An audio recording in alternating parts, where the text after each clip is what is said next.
Where do brilliant ideas come from? How do the world's most prolific artists, entrepreneurs, thinkers, and inventors find inspiration for their ideas, creations, and achievements? Was it their upbringing? Did they have a stroke of good luck? Were they blessed with a special gift that most of us could only dream of possessing? Or is there something else at work? The answer, as you're about to find out, won't just surprise you, it could very well change your life.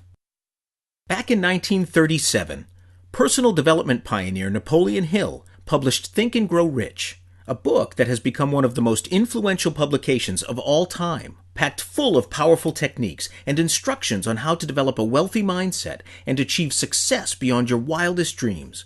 Think and Grow Rich remains, to this day, the benchmark for all other books of its kind. Among the powerful lessons Hill revealed in his book, there was one particular technique that stood out and shocked its readers. It was so controversial, in fact, that Hill himself was initially hesitant to reveal it at all. The technique was called the Invisible Counselor's Technique. In the book, Hill claimed that this was the ultimate tool for sourcing skills, ideas, and inspiration. This visualization technique allowed him to tap into the mind of anyone, living or dead, to gain advice, wisdom, and guidance. Hill admits to having encounters and conversations with Jesus, Lincoln, Socrates, Aristotle, Plato, Homer, Newton, Burbank, Edison, and many other invisible counselors. He said that while the meetings with my counselors may be purely fictional and exist only in my imagination, they have led me down a glorious path of adventure, rekindled my appreciation of true greatness, encouraged many creative endeavors, and emboldened the expression of honest thought. So, what if you could use this technique at will? What if you could tap into an infinite warehouse of wisdom? What would you ask them? Imagine getting crystal clear answers to questions like, what is my true purpose in life? How can I start making money, doing what I love? What can I do next to improve my health, career, or relationship? What beliefs are holding me back from achieving my goals? What is the most important thing I should focus on right now? Here's how the Invisible Counselor technique works. Step 1. Just before going to sleep at night, or during meditation, close your eyes and visualize a group of people seated with you around a council table. Remember, you can invite anyone you can imagine to join you, and I mean anyone. They could be from down the street or from another part of the world. They could be celebrities, authors, inventors, or famous politicians. They could be alive or dead. If you're needing guidance on leadership, you could invite Abraham Lincoln. If you're looking for enlightenment, you could always get Gandhi to join.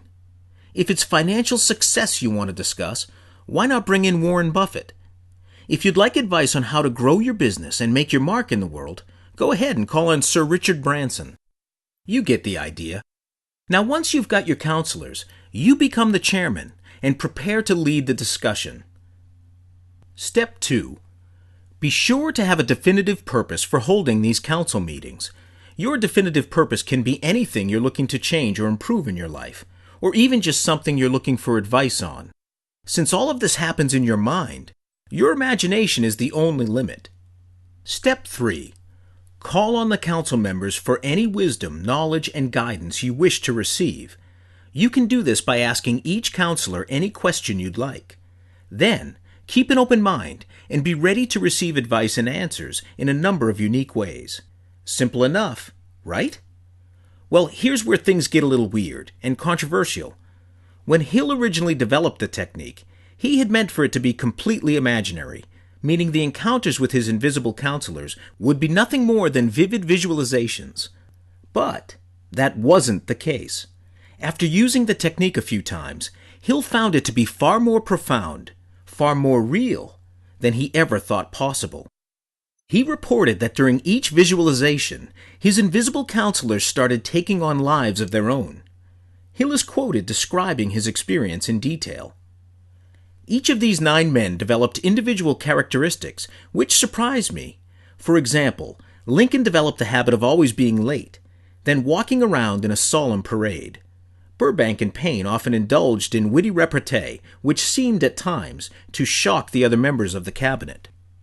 On numerous occasions, his counselors would give him advice and information that he never could have known on his own.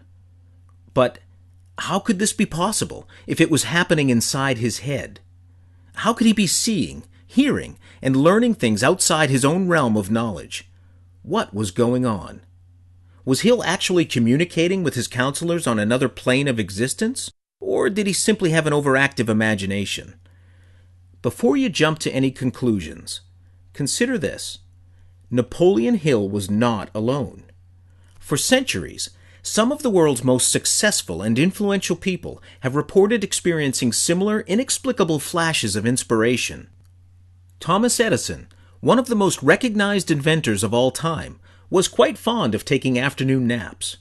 Often, he'd awake from these daytime slumbers with dozens of new ideas and insights on how to proceed with his next great invention. Interestingly, Edison has been quoted saying, "Ideas come from space. It's hard to believe, but it's true. Ideas come from out of space." Walt Disney also had an unusual method for finding creative inspiration.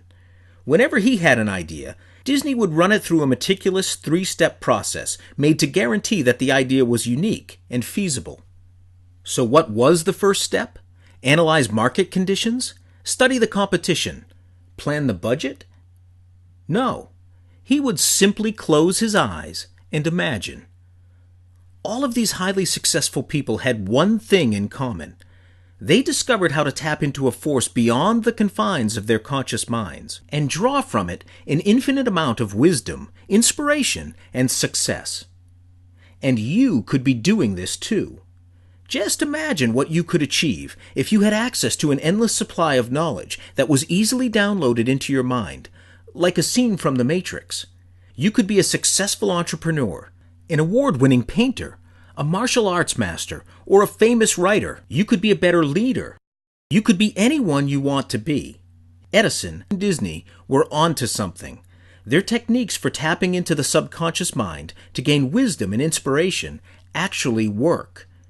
And you're about to meet a man who has taken this technique to a whole different level. A man who developed an even more controversial, yet incredibly powerful technique that he has used to build a multi-million-dollar online business, become a master painter, photographer, and pianist, and find his soulmate. And all before his 80th birthday. A word of caution, though. You've probably never seen anything like this before. This technique is based on quantum physics, the theory of multiple universes, and new scientific breakthroughs made on the study of the subconscious mind. Tomorrow, you will meet this extraordinary 84-year-old man and learn how to take Napoleon Hill's ideas to a whole new level, one that's out of this world. Stay tuned for the next video.